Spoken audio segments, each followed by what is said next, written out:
Have you ever noticed how the mind never stops talking? Even in silence, even in the stillness of night, thoughts keep running. About yesterday, about tomorrow, about things that may never even happen. Some say this endless chatter is normal. Others believe it is the very reason why peace feels so far away. But let me tell you a story. A story that carries a secret hidden in plain sight. A secret that could change the way you see your own life. Once upon a time, in a small village surrounded by towering mountains and endless forests, there lived a young man named David. He was only 24 years old, yet his heart carried the burden of a much older man. Every day, his thoughts chased him like shadows he could not escape. He thought of the mistakes he had made, and each memory pierced him like a thorn. He worried about the future, and every thought made his chest feel heavy. It was as if his mind was a storm that refused to rest. He could not sleep properly.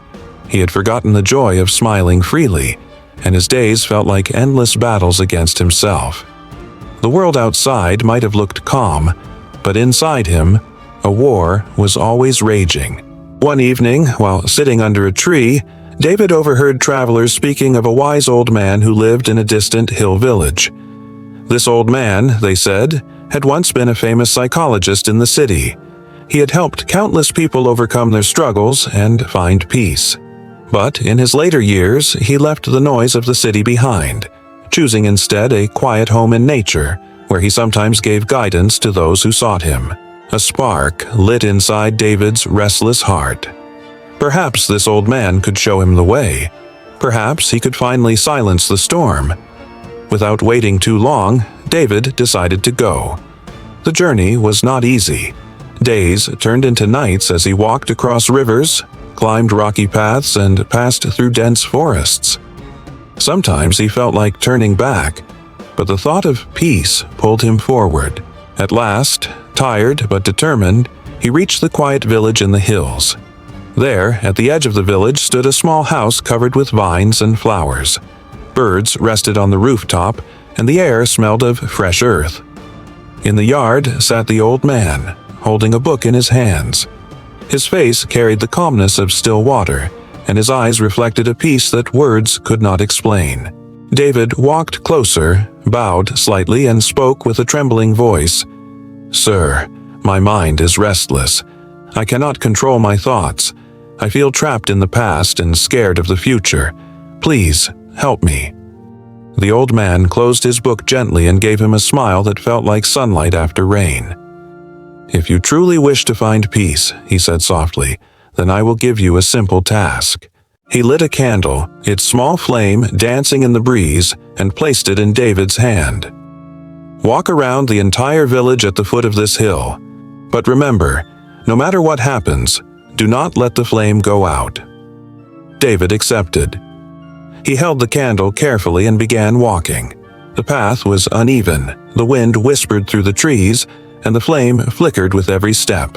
At times, a sudden gust almost extinguished it, and David bent low, shielding it with his hand, moving slowly, cautiously, eyes fixed only on the fragile light.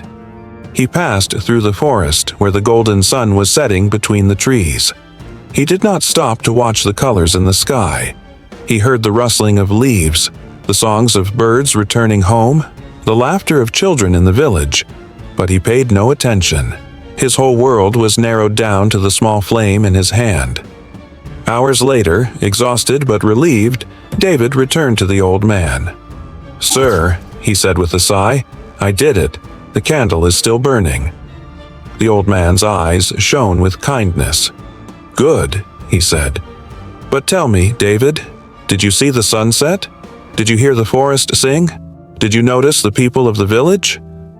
David lowered his head. "No, sir. I was only focused on keeping the flame alive." The old man nodded gently. "And that," he whispered, "is the secret. When your mind is fully focused on one thing, when you are living only in this very moment, there is no room for yesterday, regrets, or tomorrow, fears. Just as you guarded the flame, you must guard the focus of your mind. The peace you seek is not outside. It has always been inside you. You only need to bring your mind back to the present moment. For the first time, David felt something shift within him. His storm began to calm. He understood that peace was not hidden in the future, nor was it buried in the past. It was already there, waiting in the present moment, waiting for him to notice. The next morning, as David walked back toward his own village, the world looked different. The sun rose slowly, painting the sky with gentle light. Birds sang from the trees, and the cool breeze touched his face like a blessing. For the first time in years, David felt alive. He was no longer the restless young man he once was. A new calmness walked with him, for he had discovered the secret of guarding his inner flame. And now, my friend, pause for a moment. Think about your own life. How many days do you spend lost in memories of the past? How many nights are wasted worrying about what has not yet come? Like David, we often forget that life is not in yesterday or tomorrow. Life exists only in this moment, right now, in the breath you are taking, in the sound you are hearing, in the heartbeat you can feel. The old man's teaching is simple, yet powerful. Yesterday has gone, tomorrow is uncertain, but now is alive. The colors of the sky, the fragrance of flowers, the laughter of loved ones, all these treasures can only be experienced in the present. If we are lost in thoughts of the past, we miss them.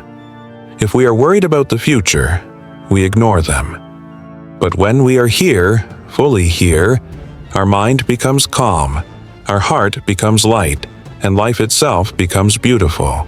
So, protect your inner flame. Guard it from the winds of regret and the storms of fear. Whenever your mind wanders, bring it back to this breath, back to this moment. For the present is the only place where peace and happiness truly exist.